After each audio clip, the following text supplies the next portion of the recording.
우리나라 자영업 시장의 90%가 장사가 안 되고 있는 상황인데 유튜브나 이런 데서 잘 되는 10%만 보고 환상을 갖더라고요. 제가 장사의 경험이 부족하다면 무조건 이렇게 창업했을 것 같습니다.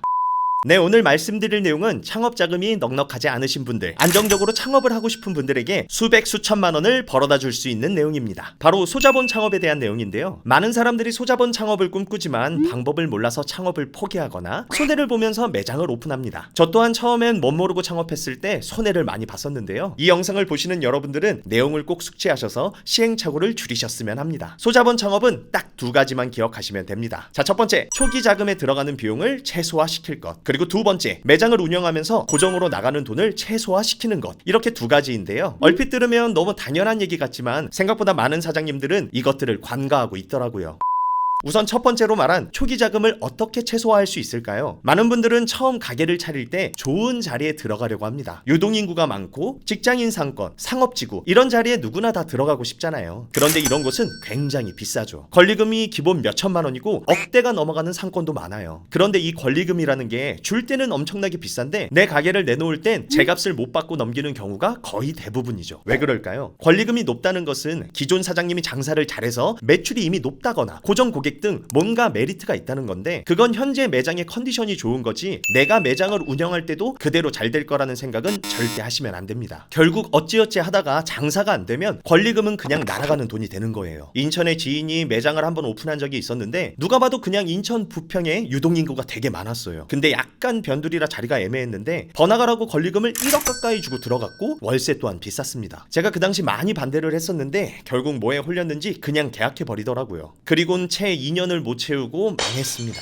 그때 권리금은 거의 못 받고 나왔죠. 게다가 계약 기간을 다 못 채워서 월세는 월세대로 추가로 손해를 봤습니다. 그리고 가게를 계약할 때는 시설비라는 것이 있죠. 사실 시설비는 어느 정도 인정을 합니다. 왜냐하면 의탁자나 냉장고 등 내가 매장에서 사용하는데 큰 지장이 없다면 사실 새롭게 공사하거나 새 제품을 구매하지 않아도 되니까 그 금액을 아낄 수 있거든요. 그리고 보통 폐업하고 나가는 사장님들은 엄청 저렴하게 줄 수밖에 없어요. 버리는 것도 비용이니까요. 요즘 같은 불경기에는 오히려 양수양도나 상당히 좋은 조건으로 매장이 나오는 경우가 많아요. 그래서 네이버 부동산 같은 걸로 계속 보시다가 좋은 게 있으면 직접 상가에 가서 주변을 분석해보고 이리저리 발품을 팔면 비용을 아끼는데 매우 좋습니다.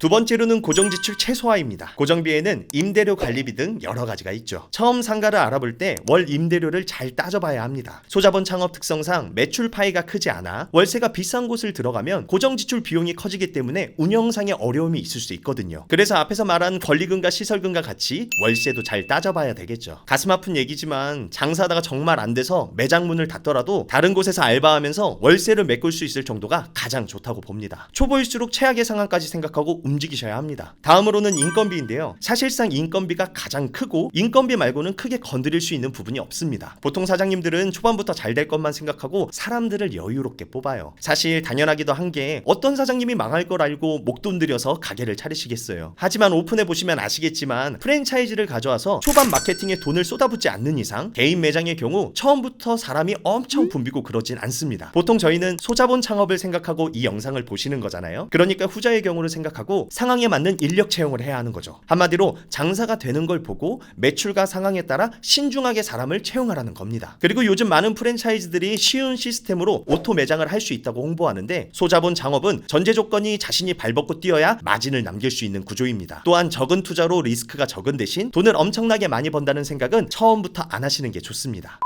지금까지 영상을 봐주셨으니 꿀팁 몇 개를 더 알려드릴게요. 소자본 창업 특성상 테이블을 많이 둘 수가 없습니다. 그래서 전문성이나 차별성 있는 메뉴를 선정하여 테이블 단가를 높여야 합니다. 그리고 장사가 안 되실 때는 아이템에 따라 다르긴 하겠지만 최대한 포장과 배달도 함께 하는 것을 추천드립니다. 어차피 매장에서 음식을 만드는데 같은 공간에서 조리해서 배달 시스템까지 갖춰 놓으면 매출 파이는 더 커지겠죠? 갑자기 홀이 바빠지면 어떻게 하냐고요? 그럼 배달은 잠시 중단하시면 됩니다. 또한 너무 많이 손이 가는 메뉴는 피하셔야 합니다. 사실 요즘 자영업 시장을 보면 창업은 정말 신중하게 생각하고 결정해야 됩니다. 그럼에도 자신이 마케팅에 대한 이해도가 있다면 약간 변두리에 가서 금액을 절약하고 직접 SNS 홍보 전략을 짜서 추가로 금액을 절약하여 이 돈으로 손님들에게 보다 나은 서비스를 주고 재방문을 이끌면 가장 좋겠죠.